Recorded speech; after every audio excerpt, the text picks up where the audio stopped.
I patted him on the shoulder, and when he turned around, I hit him with everything I had.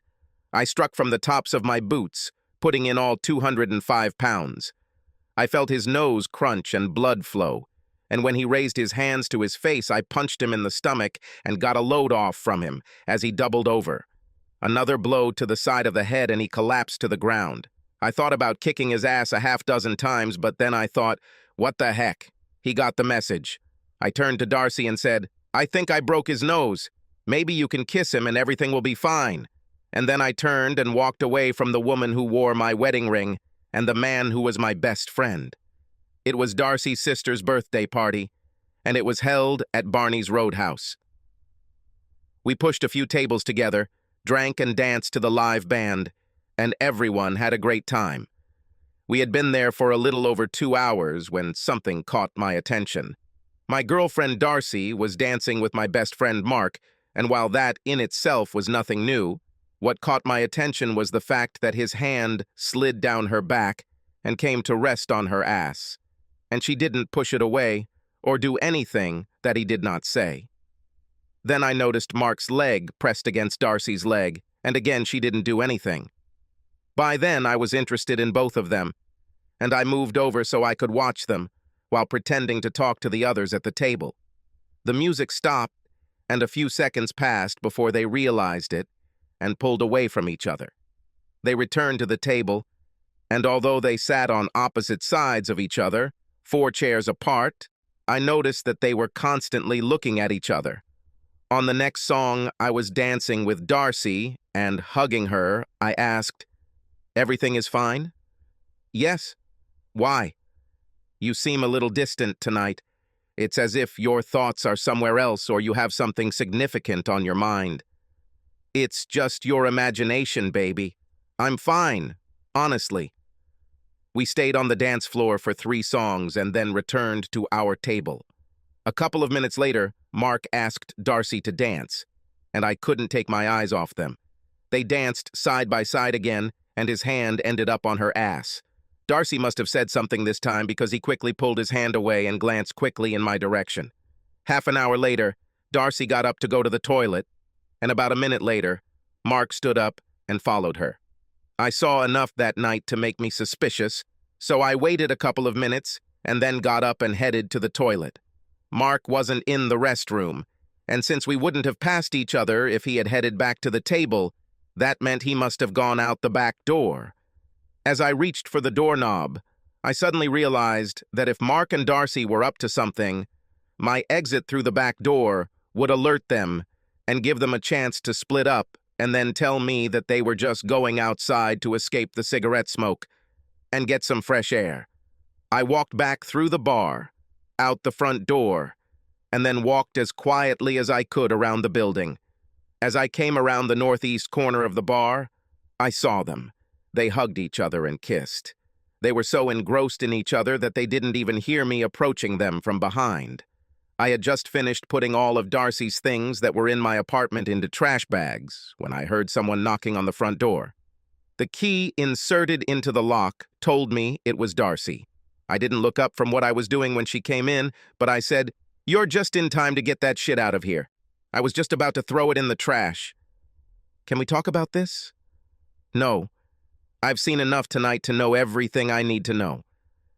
"It wasn't what you think." "It doesn't matter, Darcy. I saw what I saw, and that was enough. You broke Mark's nose and dislocated his jaw. He got lucky.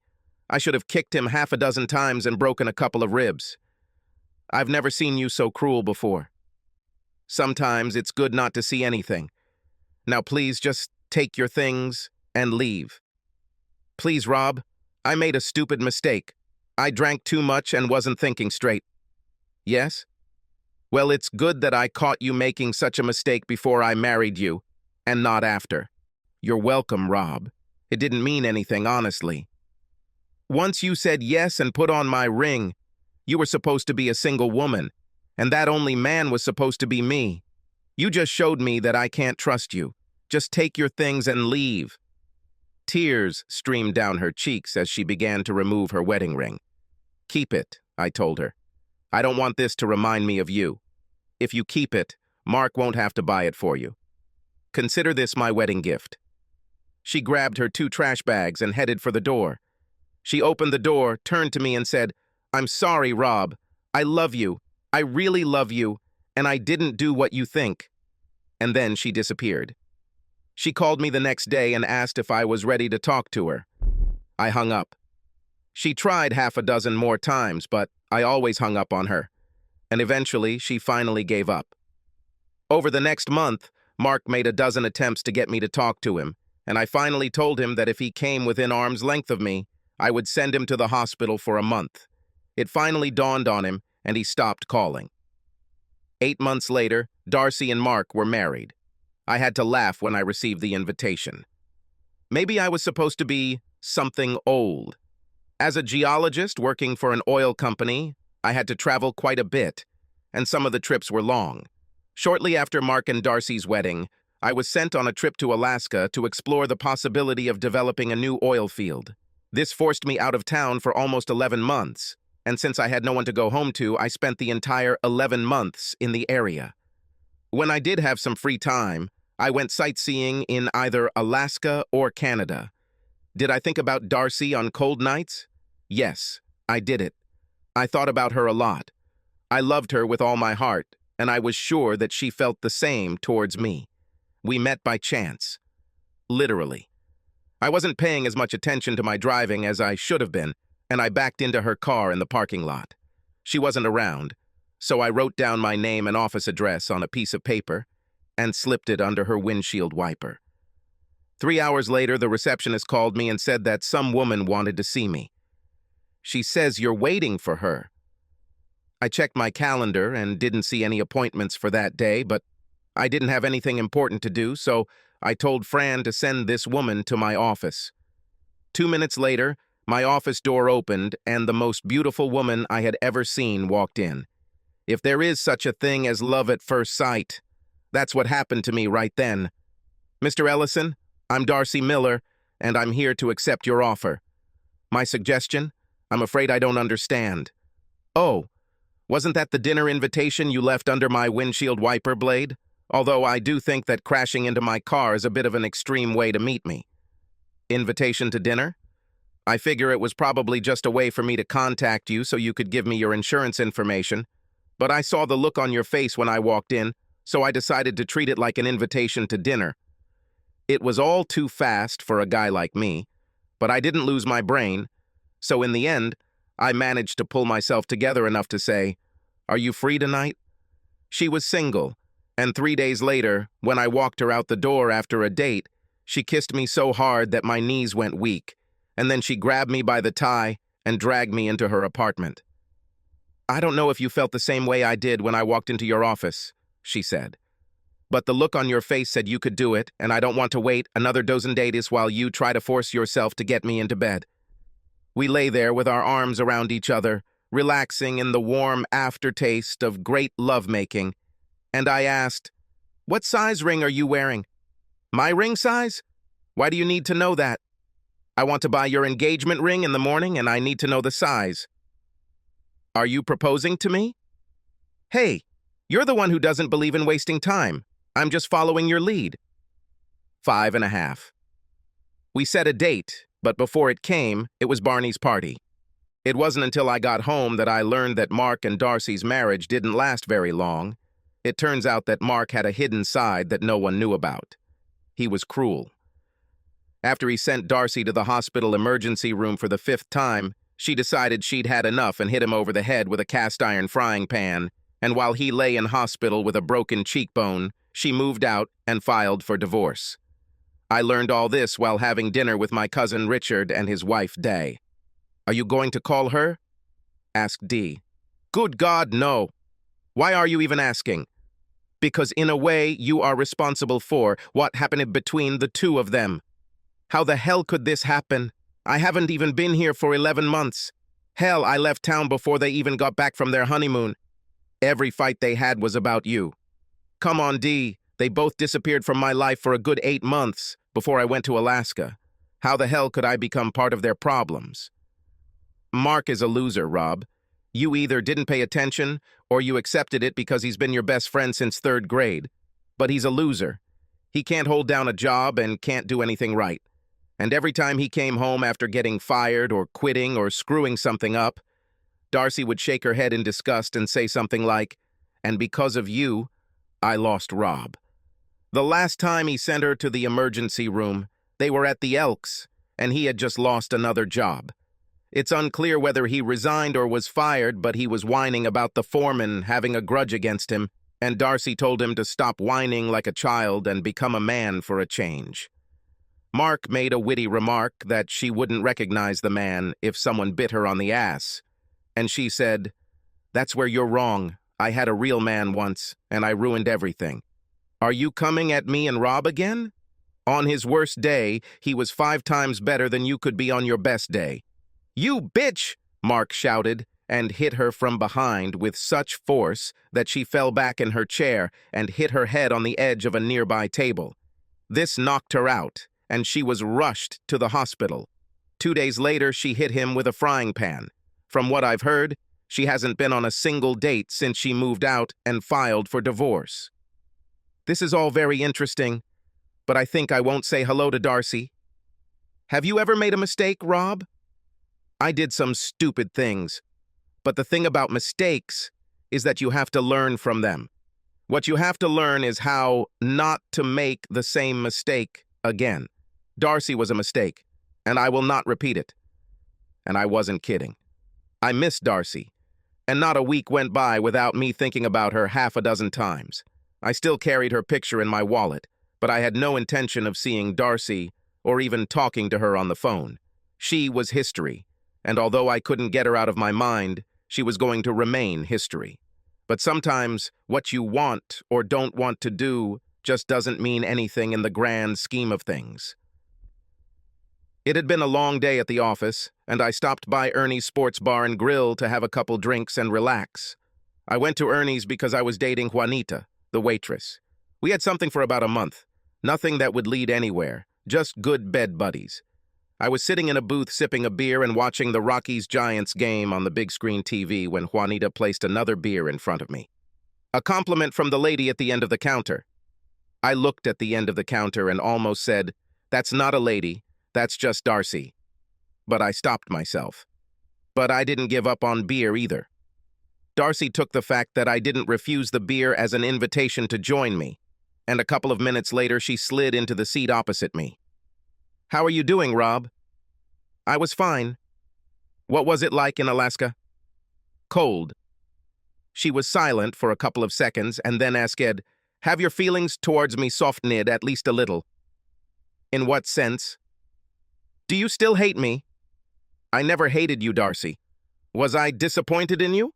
"Yes, I was like that, but I never hated you." "I'm sorry about what happened, Rob. I'm really sorry. I have truly done some stupid things in my life, and Mark is at the top of the list. But I swear to you, Rob, that there was never anything between me and Mark other than what I thought was innocent flirting. I didn't know that Mark saw it any differently. You know Mark. He's always been a touchy person, and yes, he did put his hand on my butt a couple of times, but I know you saw it and didn't say anything. It didn't hurt anything. Mark was just Mark. He was the same as he always was. That's not what I saw in the parking lot, Darcy. You never let me tell you what happened, Rob. You just assumed the worst and turned your back on me. How could what I saw be anything other than what I saw myself? I got up and went to the toilet, and when I came out, Mark was waiting for me in the corridor. He said he needed to talk to me about something and asked me to go outside where it was less noisy. When we went outside, he told me that I was making a mistake by marrying you, that you might not be able to love me as much as he does. He told me that I should break up with you and be his girlfriend. I laughed at him and said he was crazy. He grabbed me, pulled me into his arms, and kissed me. And this is where I was stupid. I kissed him back. I have no excuse, except that I drank a lot and it was a boost to my ego to know that he wanted me. Also, what is a kiss? And then you showed up and my life turned to crap. You married him 8 months later. You might be surprised how many friends you have. You kicked me out, so rumors spread that I had done you wrong, and no one wanted anything to do with me. Mark wanted me, but no one else cared about me. So when he asked me to marry him, I agreed. Another stupid mistake. I sent you an invitation in the vain hope that you would show up and stop the wedding. How would I do this? When it came to the part where the priest asks if there is anyone who knows why the wedding shouldn't take place, I was hoping that you would be there to speak up and say, yes, I'm against it, because she loves not him, but me. But you didn't. That would be true, Rob. Even when I said yes, I knew that I loved you and always will. Deep down, I knew I was making a mistake by marrying Mark. I should have turned and ran out of the church when they got to the "you, Darcy, take Mark" part of the ceremony, but I didn't have the courage. I didn't lie when I told you I loved you the night you threw me out of your apartment. So why are you telling me about this, Darcy? I want you back in my life, Rob. Even if we never go back to the way things were, I need you to be a part of my life, at least as a friend. As I sat looking at her and listening to her, I thought about some of the things she said. Mark was a touchy guy, and he and Mark flirted a lot, but Darcy flirted with a lot of guys. It was just in her nature. This kiss bothered me. The image of Mark and Darcy hugging each other stuck in my head. Suddenly I realized that it wasn't the kiss itself that bothered me. These were hands. It was because of the way their arms were wrapped around each other. I got carried away once or twice, especially at Christmas parties when there was a chance to play under the mistletoe, but I never hugged the women I kissed. I've never hugged them the way Darcy and Mark hugged each other. On the other hand, did I attach too much importance to this? Was it really clear to me what exactly I was seeing? I was angry and furious. In my anger, did I see more in it than there actually was? Could everything have happened as Darcy claimed? Darcy sat there waiting for me to say something, but what could I say? I knew I still loved her. I knew I missed her. But the question was whether I dared to take the risk.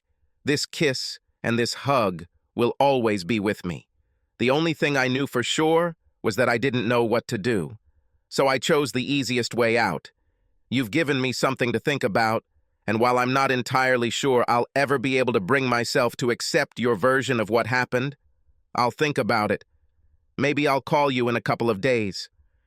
I saw the disappointment on her face, but she said, "At least that's something. It's more than what I had when I came here tonight and saw you sitting here. My cell phone number remains the same. Feel free to call me at any time of the day or night. I'm serious, Rob. I still love you, and I really want you back in my life." She stood up and left me to sit and watch her leave. I was waiting for Juanita to get home from work and was driving her home when she said, "Should I start looking for a new sex buddy?" "Why are you interested?" "I saw the way you looked at that woman who joined you in your booth. Moreover, I saw the way she looked at you. She's just someone I once knew." "Bullshit, Rob! There was something strong going on between the two of you, and it was obvious to anyone who could read the signs. Be honest, honey, how much time do I have?" "I'm not going anywhere." She paused and just looked at me for a bit and then said, "Yes, you're leaving, honey. You just don't know it yet." Once in her apartment, she quickly undressed and said, "Hurry up, honey. I want as much as possible before you leave." "Stop saying that." "I'm not going anywhere," I said, and wondered why she was so sure of this. As I undressed, I also wondered why Juanita and I had never interacted other than as fuck buddies, and almost immediately realized that I already knew the answer. She was fun. She was a sexy-looking lady and loved sex, but I just wasn't into her. I liked her. I really liked her, but I didn't love her. As I drove, I wondered why I started thinking about Darcy while having sex with Juanita. I've never done this before. Since I left Darcy, I have shared my bed with half a dozen women, and not once have thoughts of Darcy invaded my mind. Then, as Darcy returned to my thoughts, I began to think about what Darcy said earlier at Ernie's. Was it true? Could I believe her? In my anger that night, did I make what I saw mean more than it actually was? If we were to get back together, would I always wonder, and as a result, always be suspicious of her? That's what it really came down to. Trust. That's what a relationship requires. Trust. A relationship couldn't work if every time you were apart you wondered what the other person might be doing. It wouldn't work if every time your significant other came home late. You'd wonder where she was and what she was doing. It might not work if the other one called and canceled the date, leaving you wondering what he was doing instead, and perhaps with whom. This question was on my mind as I thought about Darcy and what she had told me. Could I trust her? Even as I asked myself this question, I knew there was only one way to find out. I slept the usual exhausted sleep, as always after an evening spent with Juanita. I stopped at Bob's Big Boy for breakfast on the way to work, and when I got to my office, I picked up the phone, called Darcy, and asked her to meet me at Barney's Roadhouse at 6. She said she would be there. I was already sitting at the table when she came in, and I saw the look of hopeful anticipation on her face as she approached me. As soon as she sat down, I got straight to the point. "So what do you want, Darcy? Meet from time to time?" "That would be great, Rob, but you know what I want. I want you back in my bed where you belong. No obligations. Dinner and dancing would be nice, but the point is, I want you back in my bed." "So you're suggesting a friend with benefits relationship?" "Call it what you want, Rob, but I need you back in my life." "No obligation?" "None. What is a good time to call you this week?" "There's no time like now, Rob. My apartment, your apartment, motel, your back seat, or mine. But now, right now, is the right time." I threw a 10 on the table, stood up, and followed Darcy out of the bar. I have no idea how this will all turn out. Everything will depend on whether I can learn to trust her again. It may take some time for this to happen, if it happens at all. But we're both young, so we have time.